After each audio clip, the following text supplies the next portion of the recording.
will discuss about the types of purchasing. In our previous video, we have come across the concept material control process. Here, we will discuss about the first element of material control process, purchasing, the types of purchasing that is possible in any entity. Purchasing is simply the procurement of materials for a price. Purchasing is an art, and efficient purchasing ensures that the procurement of materials of the right quantity, at the right quality, at the right time, from the right source, and at a right price is made. It is important to see that the function of the purchase of material is performed effectively, efficiently, and economically. Purchase function implies the determination of what to purchase, that is, what should we purchase, and to arrange the procurement of the materials, when to purchase, that is, materials are generally purchased as and when requisitions are received from the stores department, and where to purchase. The purchase department generally maintains a list of approved suppliers for various items of materials. The list of suppliers examines from where we should purchase our materials and how to purchase. The quantity of materials to purchase is another important decision-making area. Some of the concerns involve EOQ, that is, we have learnt earlier the economic order quantity or the budgetary control methods to entertain how much to purchase. And finally, at what price to purchase. The price to be paid is one of the main factors affecting the cost of material. In case tenders or quotations have been invited and received, it is the responsibility of the purchase department to select the price at which the materials should be purchased. Purchase of materials can be done on centralized or decentralized basis, that is, keeping in view the nature, size, and requirements of a business concern.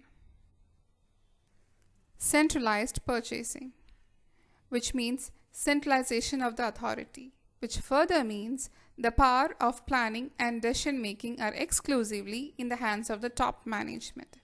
The concentration of the power is at the apex level. Under centralized purchasing, purchases are made at one central point of the whole organization, and the material is issued to the respective departments or jobs as and when required. It ensures consistent buying policies that are for future, and purchasing powers are concentrated on the hands of one person, that is, the in charge of the purchase department. Centralized purchasing system is generally preferred because of the following advantages. Specialized and expert purchasing staff can be concentrated on one department. Better layout of the storage space can be done. Moreover, a firm policy can be initiated which may result in favorable terms of purchase, example, higher trade discount, easy terms of payment, etc. Utilization of high technical skills can be done. Better control over purchasing is possible, because of which the reckless buying can be avoided. Moreover, better supervision of material usage can also be done through centralized purchasing. Centralized purchasing has its own limitations, like the high cost for internal transport, setup, and for maintaining the purchase department, the great risk of obsolescence.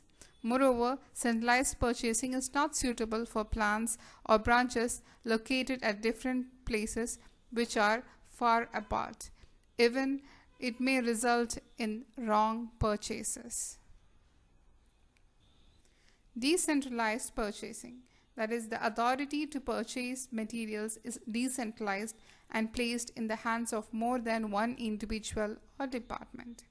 That is, each departmental head makes purchase for its own department. It is also known as localized purchasing. It is the reverse of centralized purchasing. Looking into the advantages of decentralized purchasing, here the materials can be purchased by each department totally as and when they are required, and even timely availability of materials can be ensured. Moreover, materials are purchased in the right quantity of the right quality for each department easily. There is no heavy initial investment required, and less cost of internal transport is also ensured with lower chance of obsolescence. A decentralized purchasing system is generally refused because of the following disadvantages. Organization loses the benefit of bulk purchase. Moreover, poor layout of space is involved, and more finance is required, resulting in duplication of purchase of materials. Fewer chance of effective control of material is handled, and there is a chance of over and under purchasing of materials. As discussed earlier, it is essentially the economic viability that designs whether a centralized purchasing system should be maintained or a decentralized system should be maintained. I hope the concept of both centralized and decentralized purchasing system is clear. Please do share your comments. For more updates, please subscribe and press the bell icon. Thank you.